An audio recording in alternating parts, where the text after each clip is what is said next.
Again, welcome to Freedom. It's good to see you here today, and we'll invite our kids who are in the 6th grade and below. They can follow Miss Lynn around to Kids World for their teaching time. To those of you who are joining us online, thanks so much for tuning in. We're always glad to have you be a part of worship in that way. Hadn't it already been a good Sunday? I will echo what Chris said. Thanks so much to all of you who cooked and helped to make this morning happen, especially to George out there in the heat on the griddle there, but to Karen and Pam and to everybody that was Dave and everybody that was cooking this morning. Thank you guys for the time invested there. That was well spent. Brooks already told me this morning, he said, you better bring it this morning, because after we ate all that and then we get comfortable in there, it's going to be hard to stay awake. So feel free to nudge your neighbor here if I get a little off today. I'm going to invite you to open your Bibles and turn with me to Matthew 26. We are deep into a series. We're approaching the end of a series that's entitled Getting to Know Jesus. It's been an unusual series to prepare for. I've thoroughly enjoyed prepping and delivering this series, but it's been a different one because I have had to intentionally dodge the things that I would normally preach. I have had to dodge the teachings of Jesus so that we could focus for 20 weeks on the person of Jesus, which seems like an odd thing to do, but we always run to the teachings of Jesus. And we wanted to not just hear what Jesus taught, but to get to know the person. And it's really important for us to recognize that Christianity is a lot more than a body of teachings. Christianity is about a relationship with a living person who really has a character and a personality that is fun to get to know. And so that's what's been fun to me about this series, is to really press into who Jesus is and what he's really like. And today, as we're in Matthew 26, we're going to really get to the crisis point in Jesus' ministry. You know, there's no time in your life or in anyone's life where we learn more about a person than when the pressure is really on them, when they're really getting squeezed. You know, the question of what's inside a sponge, well, we'll find out when it gets squeezed, right? We'll find out whether it's water or juice or whatever when it's under pressure. You're going to find out what's inside a person when they are under great pressure, and we're going to see Jesus in that kind of moment in the passage that we're going to look at today. What we're going to talk about today is about the moments that we never forget, really defining moments in life that we will never forget. And at the risk of sounding like I'm waxing philosophical for just a moment, I would point out to you that really most of life is truly a search for meaning. Would you agree with that? We spend our lives really searching for what's the point of it all. What is it that really is meaningful in life? Now, you don't think about that consciously all the time. You didn't come to church this morning probably saying, I just hope that I can find some meaning today. No, but in truth, in the course of a normal week, you'll try and fight boredom, right? That's really more of how we process this. We'll try and find things that keep us engaged so we don't feel bored, because boredom becomes this thing that reminds us at times that we run the risk of living a life that doesn't have any real meaning, right? We long to live a life that means something, to be in relationships that mean something, to make sure that our lives counted for something. And what I would suggest to you is that at the heart of faith is a reminder that life is really about discovering the moments that show us the real point and meaning of life, the real meaningful moments that are going to stick with us. They're going to become like mile markers, posts along the way that we can look back past all of the humdrum and even some of the difficult and ugly and disappointing moments and remember, it may not have all been fun, but I can remember that moment when this happened. And that was transformational. That was a revelation. That had real meaning. Life has a lot of memorable moments, some of them for good reasons, some of them for bad reasons. I want you to just take a moment today and reflect on what are some of the things that as long as you live, you'll never forget the moment when. Of course, we are prone to really think immediately about some of the negative ones. Probably every person in the room that's over 70, one of the moments that you absolutely, even though it's been so long ago, that you certainly will remember is the moment that you heard that President Kennedy was shot, right? You remember where you were, even though that was in the early 60s. You remember the day. I'm not old enough to remember that. I may look like it, but I don't remember that day. I wasn't born. I do remember the day that President Reagan was shot. Remember that? Well, I remember the day that the Space Shuttle Challenger blew up and killed all 7 astronauts. I remember exactly where I was when I heard that. And certainly the day that every person in the room that's anywhere approaching 30 and beyond, everyone remembers, is September 11th, 2001. We remember where we were when we heard the news. We remember the first time we saw the images of those towers on fire and coming down. Those are moments that you can't escape. Okay, that's on the negative side of things, and those can be sort of defining moments for a nation. But we want to think today about the moments that you'll never forget that are more defining moments for you as a person that give real meaning and significance to life. And it's easy to define some of those that are sort of gimmies, like, you remember, I hope you remember the day that you said I do for all the married folks in the room. I hope you fondly remember that day. I remember that very well and celebrate that memory. I remember the days that each of my girls were born and remember most of that fondly. There's a little of that still scares me to think about, but remember those kinds of things fondly. But it's interesting, the things that are unique to you or that are unique to me that no one else would remember as an important day, and yet for you, it's a day that you will never forget. I remember so very well August the 13th of 2000. There's probably nobody else in the room that remembers that day. It probably wasn't a significant day for you. But on that day, it was the culmination of years of God stirring something new in my heart that I didn't know what to do with. He was calling me to church planting.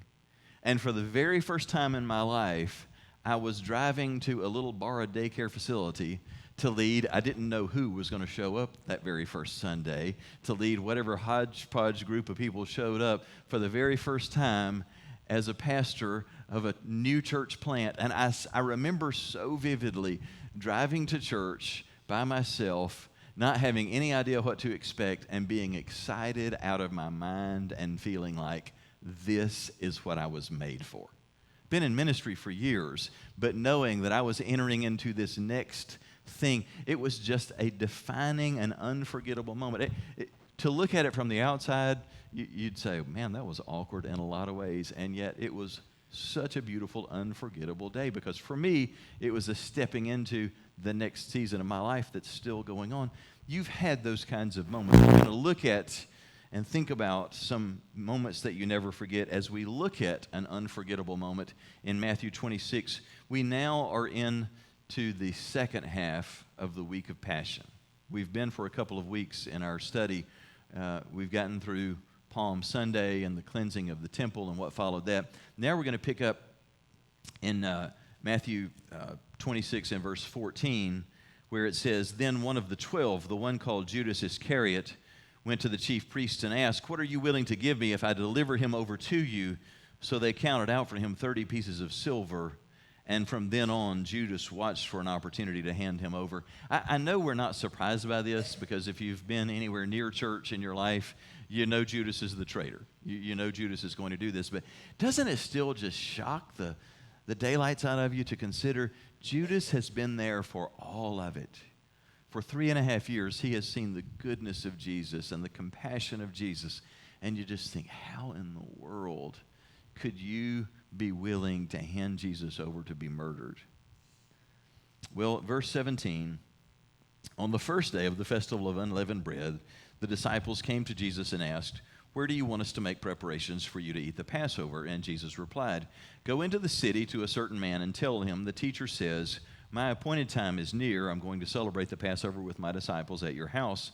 So the disciples did as Jesus had directed them and prepared the Passover." Let me just offer one little note about that. Matthew kind of glosses over this. Luke gives it in more detail. Jesus gives this very odd set of instructions where the disciples know Passover is a big deal. We've got to celebrate the Passover somewhere, and they're doing it a day early because Passover is going to fall on Sabbath that year, and so they're like, we got to hurry up and get this done. Where are we supposed to do this, Jesus? And Luke spells out the longer version where we get this really cagey reply from Jesus, where he says, well, where I want you to do it is, I want you to go to the city, and when you go in the city gate, you're going to see a guy walking by carrying a jug of water, and I want you to follow him. And the house that he goes to is the house we're going to do it in. And so then I want you to say to the owner of the house, the master now wants to use the room. He wants us to get the room ready. You see, Jesus had all this laid out. He knew whose house he was going to, and he knew what Judas was about to do. And he knew that tonight is the night, but he did not want Judas to be able to interrupt this one last memorable meal and this incredible exchange that's going to happen at that meal. So with Judas present, he doesn't say, hey, go to Joe's house. You remember on such and such a street. No, he can't say that. So he gives this really interesting response, telling them where to go without telling them where to go. And when evening came, Jesus was reclining at the table with the 12, and while they were eating, he said, truly, I tell you, one of you will betray me. And they were very sad and began to say to him one after the other, surely you don't mean me, Lord. And Jesus replied, the one who has dipped his hand into the bowl with me will betray me. And the Son of Man will go just as it is written about him. But woe to that man who betrays the Son of Man. It would be better for him if he had not been born. That is heavy from the lips of Jesus. Then Judas, the one who would betray him, said, surely you don't mean me, Rabbi. And Jesus answered, you have said so. And while they were eating, Jesus took bread, and when he had given thanks, he broke it and gave it to his disciples, saying, take and eat. This is my body. And then he took a cup, and when he had given thanks, he gave it to them, saying, drink from it, all of you. This is my blood of the covenant, which is poured out for many for the forgiveness of sins. I tell you, I will not drink from this fruit of the vine from now on until the day when I drink it new with you in my Father's kingdom. Don't you know that still messes with the Baptists right there? That Jesus is talking about drinking wine in the kingdom. We're going to share in that together. And when they had sung a hymn, they went out to the Mount of Olives.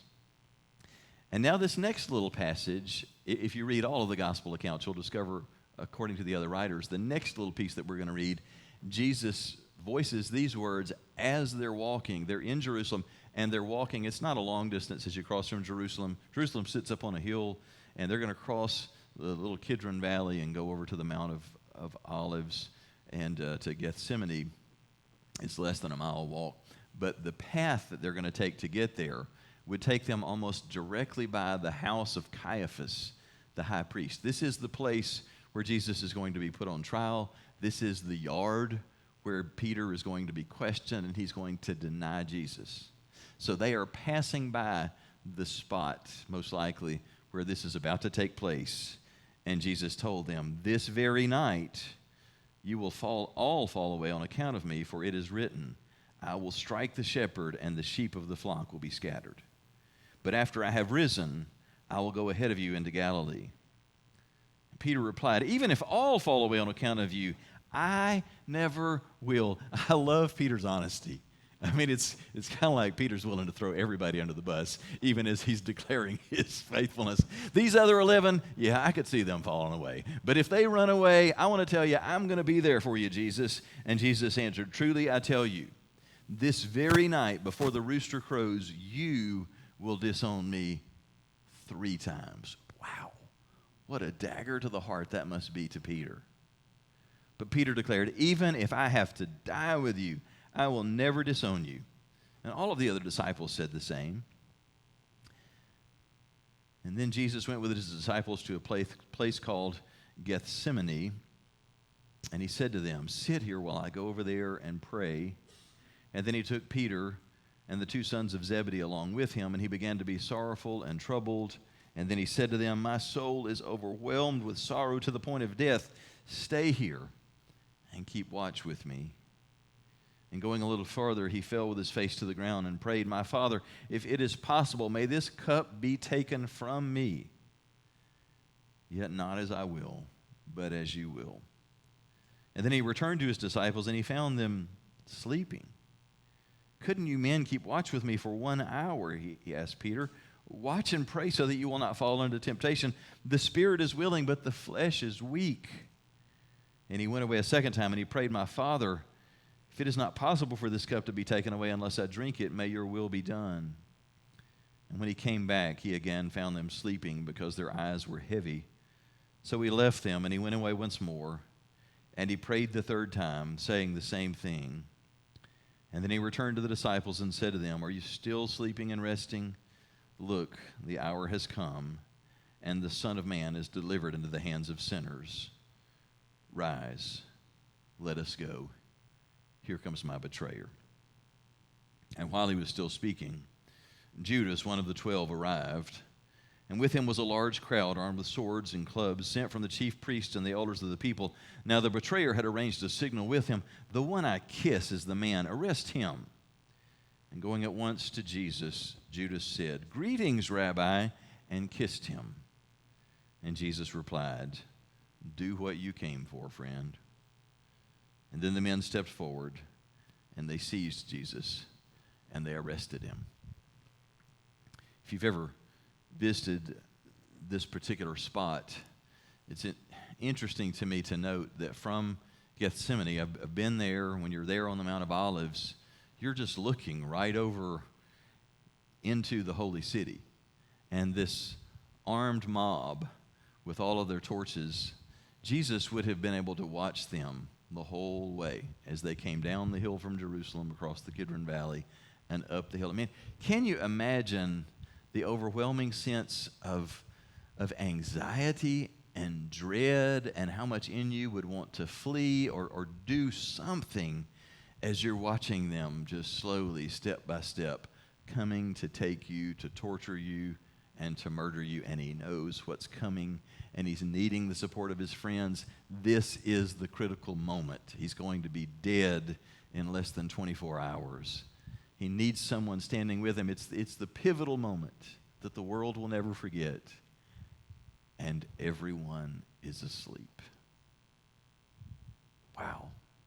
It's just such a powerful, overwhelming scene. Now, there's a lot in the verses that we've read, but there are 4 things that I want you to really take notice of if you want to pull out your outlines and follow along. 4 things about Jesus that we really notice, and we're going to drill down the most into the first one that I'll mention to you, and it's the fact that Jesus was so intentional to create special moments and memories with his followers. As I alluded to earlier, this is such a fundamental part of faith. It's really interesting if you just take the Bible and you read through it from beginning to end, particularly as you read through the Old Testament, and you discover how much of Christian faith is about identifying the key moments that really do define what matters in life and that reveal who God is and what God is doing, and that we remember and mark those moments and that we rehearse those again and again. It's really just kind of mind-boggling when you read through the Old Testament, and the New Testament as well, how much of it is a going back and a recounting of those moments, those special moments and memories, the same stories being told again and again and again, because they define what matters in life. Like when you read through the book of Acts, how many times do you read a couple of narratives over and over and over, just like Paul and his moment of conversion on the road to Damascus? And that story gets told in great detail in the book of Acts over and over and over. Why? Because that was the chief defining moment. That was the biggest, most important memory in Paul's life. And he's like, until the day I die, I won't forget it, and I won't stop telling that story because it changed my life. This is the day that Jesus changed my life. Well, Jesus understood the power of those kinds of defining moments and the importance of creating memories, driving in these markers that we can go back to, because Jesus understood what was about to unfold. That in the next 24 hours, his disciples are going to witness the most horrific thing that they've seen in the entirety of their lives. They have never witnessed anything as awful as what they're about to see. Within 48 hours, across the board, they are all going to have PTSD. They just don't know what to call it. I mean, no joke. They are going to be eaten up with it. They're going to be racked with guilt and fear and shame. They're just going to be turned inside out. They're not going to know what to do with themselves, and Jesus understands that. And they're going to be so ashamed of how they've run away from him and disowned him, and they're going to think that Jesus would never want anything to do with them again. And so Jesus is going to drive this one all-important marker for them to remember on this night. Do you know that John, when he wrote his gospel account, he spent 5 entire chapters to describe what happened and what was said in that upper room on that one night? I mean, there's nothing in the Bible that gets that much attention. Literally, the crucifixion of Jesus doesn't get that many words to describe it, but what happened on this night in the upper room, John 13, 14, 15, 16, and 17, all happens during the span of that little bit of time. That is how memorable and important that night was and what happened there. Jesus is giving them something that they can come back to when they step into the abyss that they are about to step off into. They're going to feel so lost. And they're going to look back, and they're going to need to try and look back and see something that is solid. Like, what's the last thing that you can remember where life actually made sense? I can tell you what it's going to be for them. It's going to be that night. What's the last moment that life felt like it made any sense? It was that night when we shared Passover in the upper room. You remember the things that Jesus said? You remember what he did with the bread? You remember what he did with the cup? Man, there was something so special about that night. We all need to have those kinds of markers and anchors in our lives. Jesus understood the importance of this, and he worked at creating these. And I want to just for a few minutes to consider the way that he went about doing that. First of all, there are three things that Jesus used to create this kind of memory, this kind of marker and moment. And the first one that he used was celebration.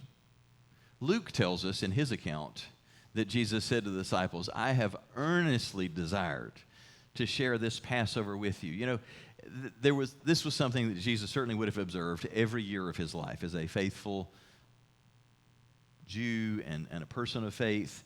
He would have always, it would have been a major part of every year, so it's pretty certain that he would have shared a number of these with his disciples. And you can just hear his heart when Jesus is saying, it was such a big deal to me that we make it to that meal. I mean, it's cutting it really close, right? Because Judas has got it all set up. He's betraying Jesus that week. Everything is ready, and he's barely going to get this in before they grab him.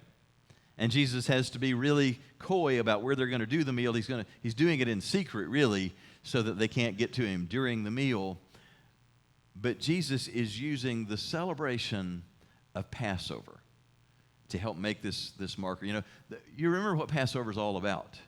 This is such a rich, vivid memory in the minds of the Jewish people because they really weren't a nation until the Passover, the original Passover, took place. They were just an oppressed people. They were the descendants of Abraham who had for 400 years lived as slaves in Egypt. And though they had this heritage, it was not one that they could be excited about because they had really been nothing but slaves until God said, I've seen the suffering of my people, and I have a different plan for them. I'm going to make a people of them. I'm going to do something special with them. Through them, I'm going to save the world. I'm going to give them a land and a name, a future. But in order to do that, he was going to have to kind of put his hand heavy on the Egyptians to set them free. And so as the final plague in this series of things that God did to set his people free, he sent the death angel who would kill the firstborn child of every single family in Egypt, except for the families who knew to slaughter a sacrificial lamb and to smear that blood around the doorway of their house so that the death angel would pass over those houses so that all the Jewish people were saved through the death of a lamb, and it shed blood. And that same death angel would bring so much suffering to the oppressors that they would say, please go and take our gold and silver as our parting gifts and don't ever come back. It was the night that would begin a whole new era, going from bondage into freedom, from having no land to suddenly being a nation with a land. All of that. But it couldn't happen without a lamb being slain and the blood being applied. Oh man, Jesus is reaching into the depths of the deep end of the pool to give them through this celebration a picture of what is about to take place as they are going to witness the sacrificial death of the Lamb of God. And that apart from his blood being spilled and applied, there can be no hope for salvation. There can be no deliverance. Man, Jesus is using a powerful celebration to mark this moment, to make this memory. Celebrations are an important deal. And it's important for us to recognize how we should use celebrations, because just as, by the way, I mean, just as parents and spouses and people, it's important to understand the things that we want to see repeated, we'd better celebrate, because we repeat what we celebrate. You realize that, don't you? The things that you never celebrate, don't expect them to get repeated. So like when you're raising kids and grandkids, you better celebrate the good stuff. It's not enough just to whoop the fire out of them for the bad stuff. You'd better celebrate the good stuff. If you want good things repeated, celebrate the good. So it's a big deal to celebrate the good things in life. I love celebrations. And I was thinking back, what celebrations have marked my life? I grew up in a family, very, very, working class family. And, we had birthdays and exchanged presents and all, but we didn't make a big deal out of birthdays. But, one of the things that is one of those memories in my life that will never be lost is my 15th birthday. We didn't do a whole lot in our family as far as big parties or anything like that. But looking back on it, I just think how I had really a tough couple of years just in my heart, going through middle school and the beginning of high school. I had always been a follower of Jesus, been outspoken about my faith. And when I was in grade school, believe it or not, I was a popular kid. I got along well with my friends, but I actually got voted class favorite a lot of times. I was a leader as a kid, and life was good through grade school. And I got to middle school, and puberty sets in, and suddenly all the people who had been my friends were running in other directions. And suddenly alcohol and cigarettes and sex and all that stuff was on the radar for them, and they were chasing after those things. And I was going in a different direction with my life. And so I kind of went from here to here in the course of one summer. Came back after, that summer and back in school, and suddenly I felt like persona non grata everywhere in school. And the next couple of years were just miserable for me. And I just didn't feel like I ever could find a place where I fit in. And I remember my 15th birthday, my parents threw a surprise party for me. Boy, was I surprised when we came back home from a really strange outing that didn't make any sense until I realized they were killing my time while everybody could get to the house. Go back to the house, and the whole youth group from the church is at my house. And see, I didn't feel like I fit in the youth group much better than I fit at school. Did you ever have a season in your life like that where you didn't feel like you fit with anybody?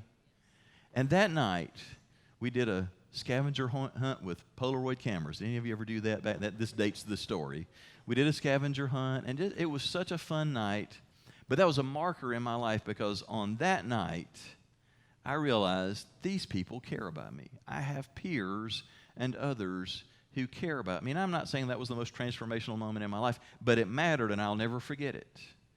I remember from that point forward, sort of having a different perspective about how I fit in with my youth group and what my role at school was. And that celebration helped to shift my thinking and give me confidence as a person. It was just a celebration. Celebrations can be important markers. Can I tell you about a celebration that hadn't happened yet, but it's about to? There's going to be a celebration this week. My wife is having a birthday on Thursday. And it's a doozy. She's shaking her head. You see, I know you're not supposed to ever say what a lady's age is, so I won't say the number, but it does rhyme with nifty. And we are going to celebrate, oh, are we? We are going to make memories that until we die, we are never going to forget. And I know some of you are going, well, what have you got planned? I ain't going to tell you. I'll tell you when we're done making them. But we have made a plan to celebrate. I mean, a lot of planning, years of planning have gone into what we're going to be doing in the days ahead. It's important to use celebrations to create these memories that really can become defining moments for us. There's a second thing that's important about what Jesus did that night that he used. He used the celebration, but he also used symbols. And we still use these same symbols. That Jesus took bread and wine, and he broke the bread and said, that's my body. This is a picture of what's about to be done to my body. This dark red wine here, that's my blood. My blood that's about to be poured out to make a new covenant, a new agreement between God and you. And he made this statement. As often as you do this, I want you to remember me. I want you to let this be a symbol that stays with you always, because you're going to come back to the table again and again and again. And when you break this bread and receive it, when you receive the cup, I want you to remember what you're about to witness and what you shared tonight. Symbols are really important. We use different symbols to mark things in our lives. I remember when my oldest daughter, Whitney, turned 16, And I remember the challenge of teenage years, and so we wanted to mark that moment in a way that would help to define the future for her. And so her mother and I bought her a nice ring, a ruby and gold ring, and I took her out on a father-daughter date night, and in the course of that night, I gave her that ring, and I communicated to her what the meaning of that ring was and what I wanted her to remember each time she saw that ring, that it was a purity ring, and that we wanted her to wear that ring until the day that a man put a wedding ring on her finger. And that ring was a reminder to honor the Lord by how she handled her body and her sexuality, that she would save herself for the man that God was preparing for her. And that was a really significant marker for her. She continued to wear that ring for years until it got replaced by a wedding ring. And that was a symbol that was a powerful symbol for her. You know, I wear a symbol every time you see me. Many of you have got on a similar symbol. I love this wedding ring because Jackie gave it to me. It bears an inscription on the inside. I take it off periodically and read it. It's just a very, very simple inscription that says, "I love you, Mark." Sometimes I'll remind myself of that because we've rubbed each other the wrong way. And in the moment, Jackie probably feels more like killing me than loving me in the moment.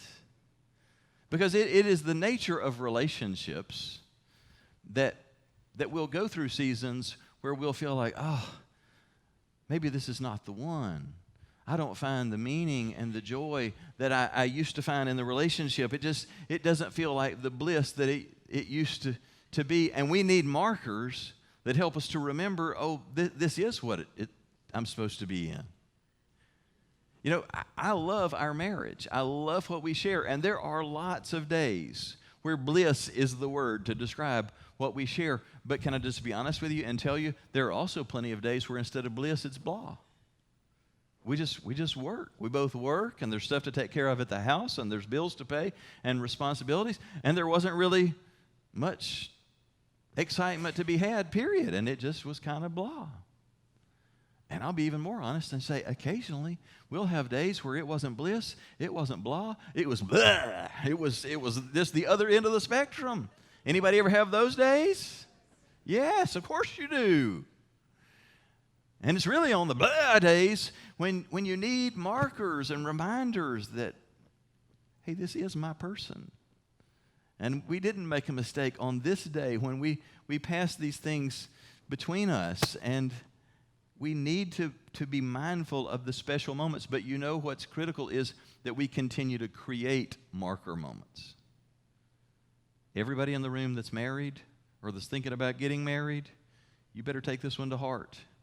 If you want to have a meaningful, fulfilling marriage, you're going to have to work at creating moments and markers along the way so that through the blah days and the blah days, you can easily go back to and go, today wasn't fun, but I can remember not so far back when it was a blissful day. It was an unforgettable day. That's why you go to great lengths. You spend time and money and energy creating the moments and the memories so that in the blah and the blah, you hold on to each other and you love each other. Are you with me?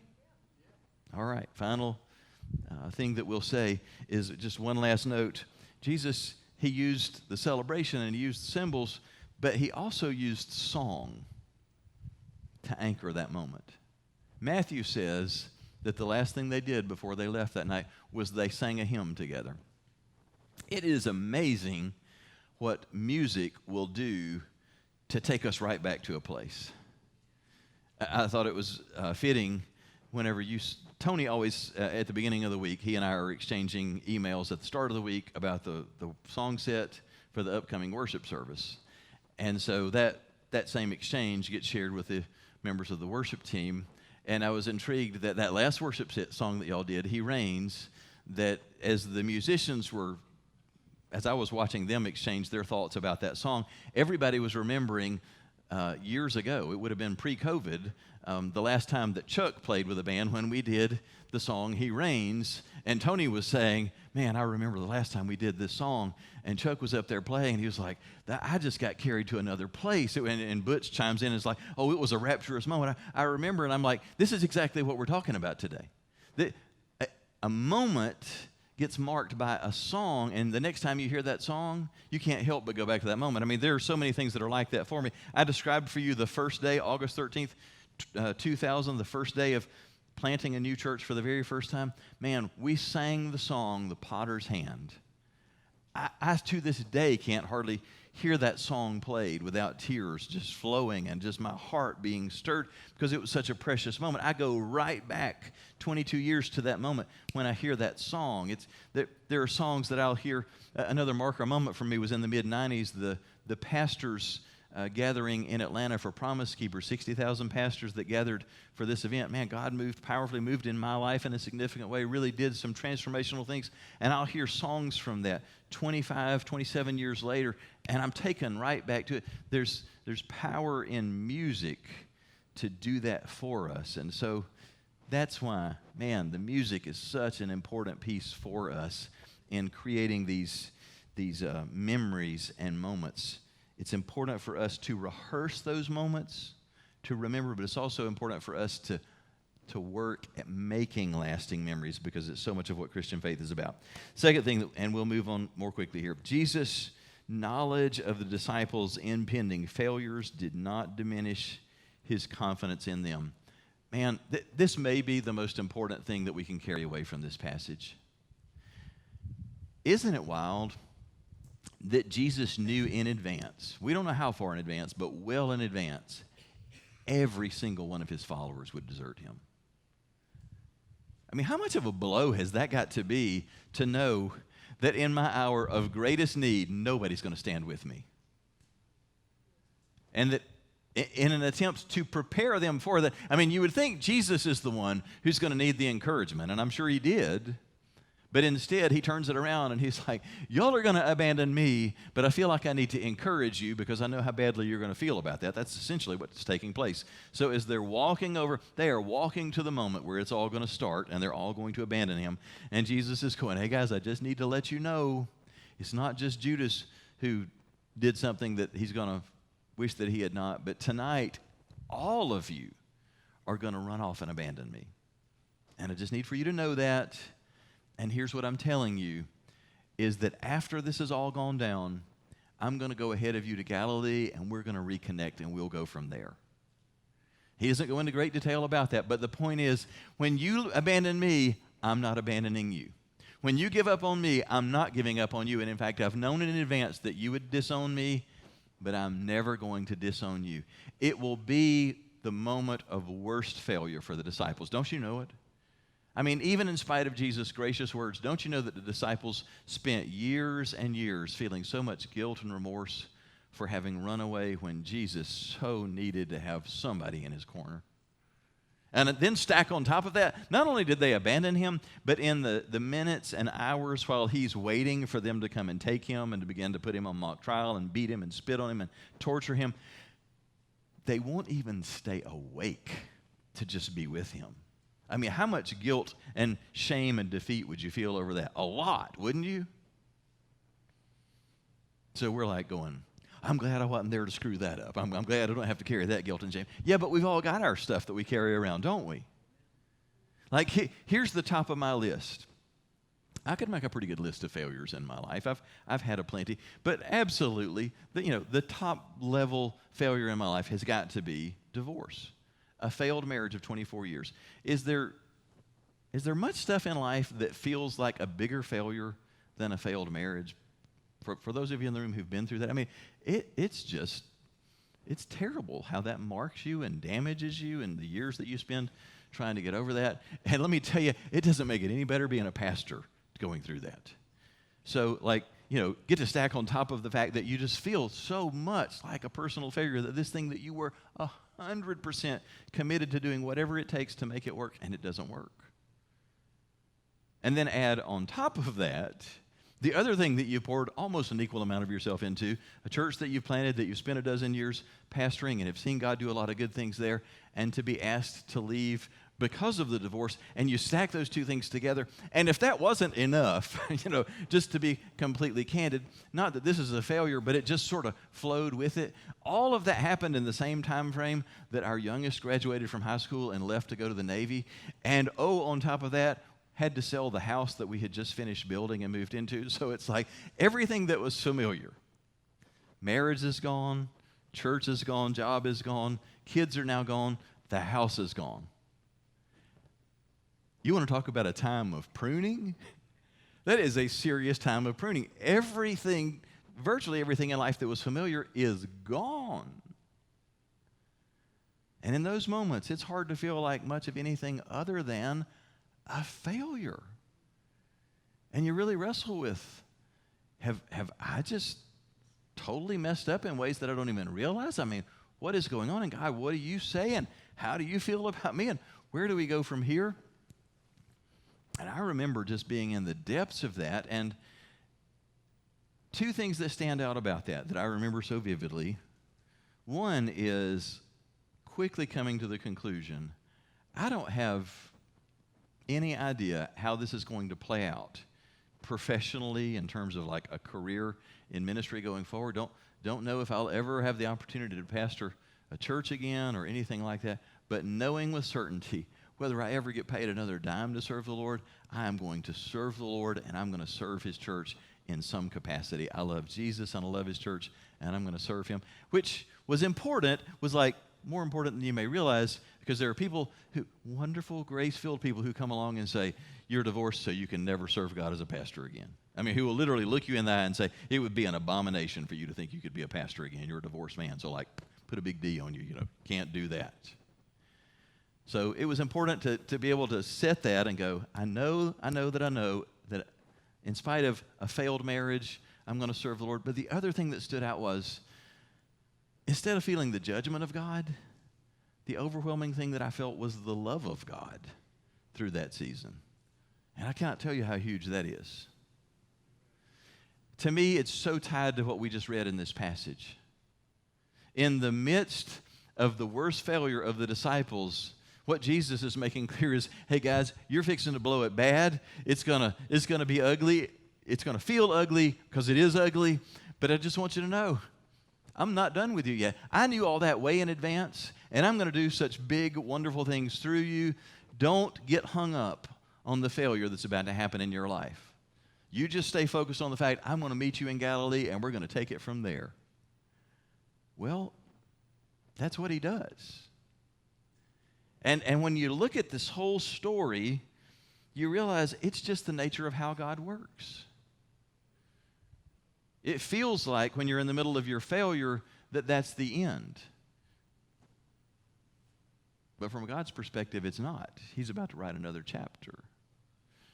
Jesus did not let His knowledge of the impending failure of His disciples diminish His confidence in them. And let's be clear, it hasn't diminished His confidence in what He's going to do through you, what He has planned for you. The enemy's been whispering in your ear for a long time about your biggest failures and your biggest setbacks and limitations.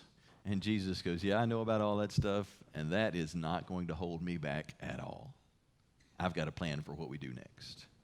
The third thing we notice about Jesus in this passage is even Jesus needed a close circle of friends to face His challenges. You see that, don't you? I mean, is there any passage that shows us more the humanity of Jesus than what we read in verses 37 and 38 when He takes the 11 over to Gethsemane? And this has to feel a little weird. I mean, even 2,000 years later when I read it, I'm like, ouch. That he wants all 11 there, but it's like there's 8 of them that He's not as close to, so it's like, hey guys, y'all sit over here. Now Peter, James, and John, the inner circle of 3, I need my closest friends with me right now. Now y'all come over here with me. And He says to them, my soul is overwhelmed with sorrow to the point of death. Stay here and keep watch with me. John, I think it was you that said it in small group the other night, said, what are they supposed to be watching out for? Jesus knows what's coming. I don't think they're supposed to be watching out for anything. I think the point that Jesus is making is, guys, this is so hard. I just need you to be with me. I just need you to be up and by my side and just praying and talking to me. Just be with me. If the sinless Son of God needed a tight circle of friends to face what He had to face in life, then how in the world do we think that we can make it solo? We can't. We've got to have close connections.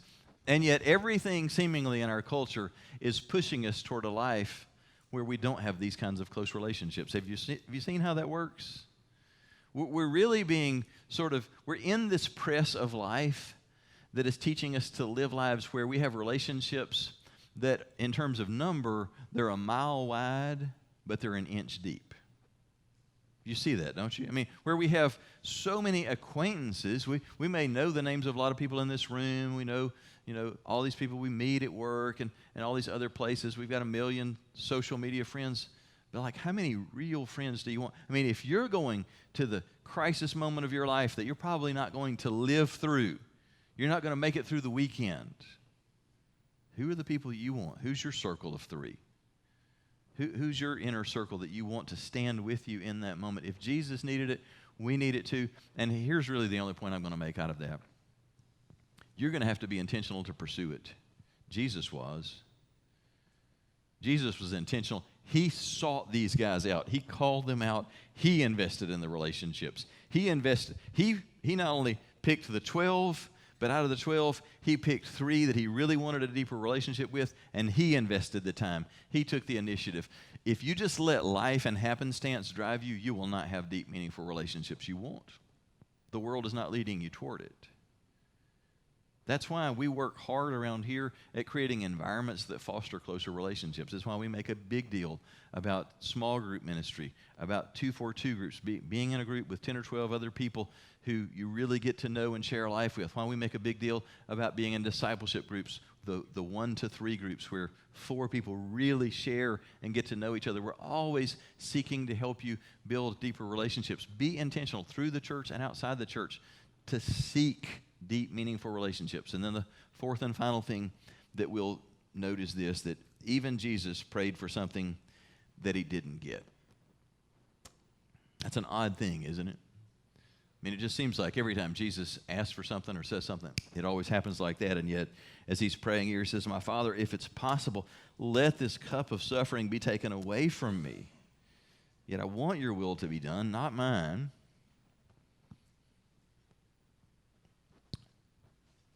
It's moving, isn't it, to hear Jesus be that honest? I mean, you get what he's asking for. Can't there be another way? Father, can we find some way to save these folks without me having to experience what I'm fixing to experience? And lest we go, well, it's Jesus' weakness coming through. Call it what you want to. Wouldn't you be praying that too? I'd be screaming, "No, Lord, please let there be some other way." Hey, the stuff I just described to you about my life 12 years ago, I want to tell you, that was essentially the prayer I was praying for a long time. Oh, God, if there is any other way, don't let things go the way that it looks like it's going. Please, God, don't let this be what happens. Don't let this be the end. And aren't you glad that it's not the end? I mean, Jesus is saying, please, Father, if there's some other way for me not to drink this cup, it would be great to not have to do that. But what he gets is, I'm going to have to drink this cup, but it's not going to be the end. That's why Jesus, when he comes back and prays again, he's not praying to be delivered from it. He's praying, Lord, you just let your will be done here.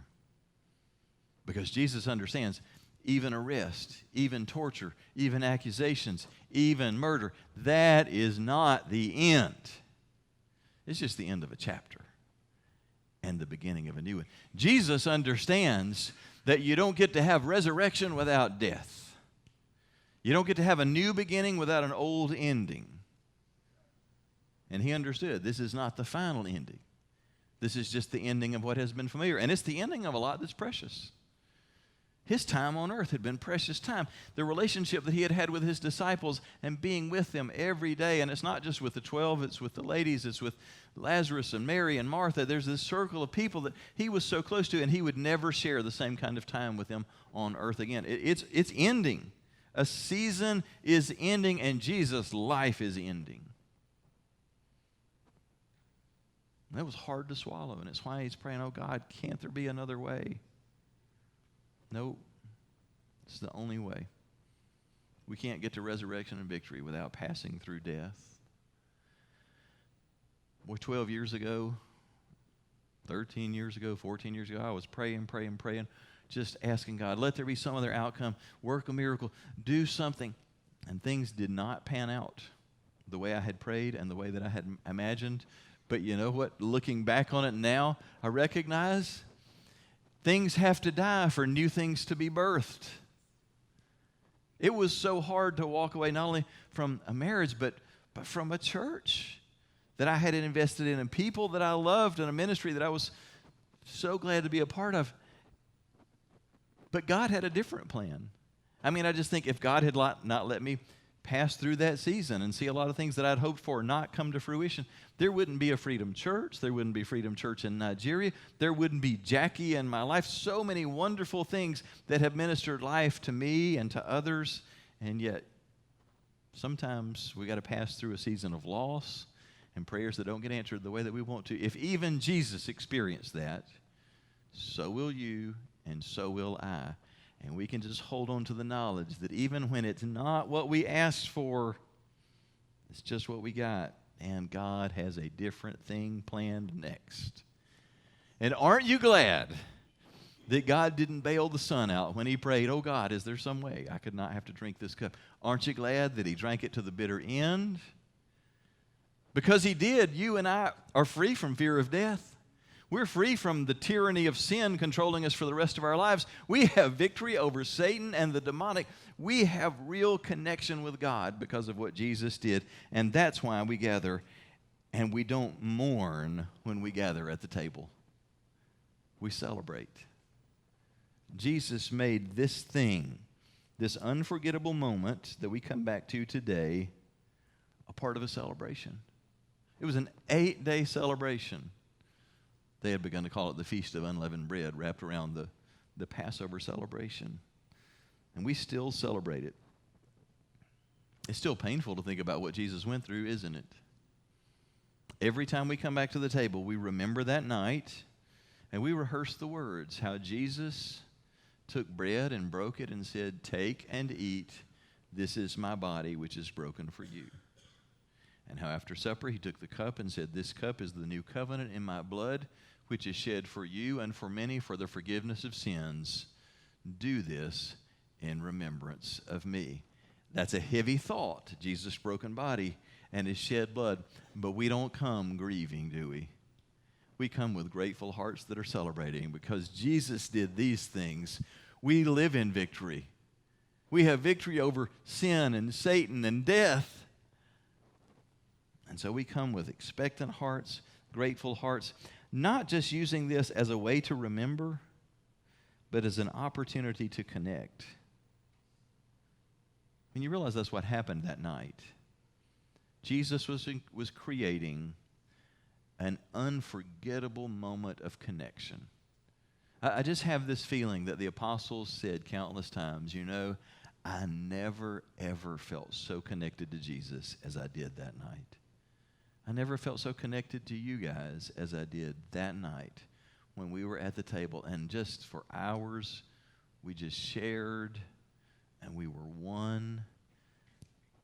And don't you know that their hearts just would run back to that? Every time that they would go back to the table, their hearts would return to that moment. And it's what Jesus wants. He wants for the table to be a time for us to connect with him and with the other brothers and sisters who join us at the table. It's what communion is all about. And this wonderful exchange that happens, Tony alluded to it earlier, we let go of our burdens. We hand over to him the garbage that we weren't meant to carry in the first place. And in return, he pours his grace, his love, his goodness, and his life into us. So that's the invitation today as we finish up our worship. We're going to conclude with table time. We'll sing and we'll worship and we'll come with open hearts to receive, celebrating what Christ has done. And this is our response time. It's our altar call time. If you need someone to talk with you or pray with you, we'll be here at the front. We'd love to do that. When we receive, we'll serve here and here. And you're not going to be prompted to come. Just as we sing, when you're ready, you just come forward to receive. We'll serve about 8 or 10 at a time. And then our servers will pray with you and you can return to your seat. So let's go to the Lord together and prepare our hearts for communion time. Father, we give you thanks for the Lord Jesus. We give you praise for all that he has accomplished through his life, his death and resurrection. And today we celebrate his passion. Lord Jesus, we thank you for your courage and for your sacrifice. And today we come to receive with expectant hearts. We come ready to receive from you. We pray that you would fill us with your life, with your power and goodness. And we pray that as we receive you today, that you would impart healing where that's needed, hope where that's needed. Lord, I pray that you would mend hearts that are hurting today as we come to receive. Would you meet us in this time? We confess to you our sin and our need for your forgiveness, and we thank you for your blood that cleanses and covers us. Spirit of Jesus, you are welcome in this place. Do a fresh work among us. We pray in the matchless name of Jesus. Amen. Thanks so much for tuning in today. I surely hope that what you heard was relevant and helpful, and above everything, I hope that what you experienced today really helped your heart to connect with the heart of God. Now, if what you heard for you stirred up any questions or maybe led you toward some type of spiritual decision, maybe you want to talk with someone about something that's on your mind, I would love to hear from you. And so I would encourage you, reach out by email. At the bottom of the screen, you see my email address. It's mark@myfreedomchurch.net. That's not going to go to a secretary or an assistant. That'll come directly to me. I'd love to hear from you and talk with you about anything that's on your mind. And if in the future you're in our area, we would love for you to come and worship with us at Freedom Church. But until then, we invite you to access all of the sermon material that you find online. Again, thanks so much for taking the time to join us today. Hope that you have a great day.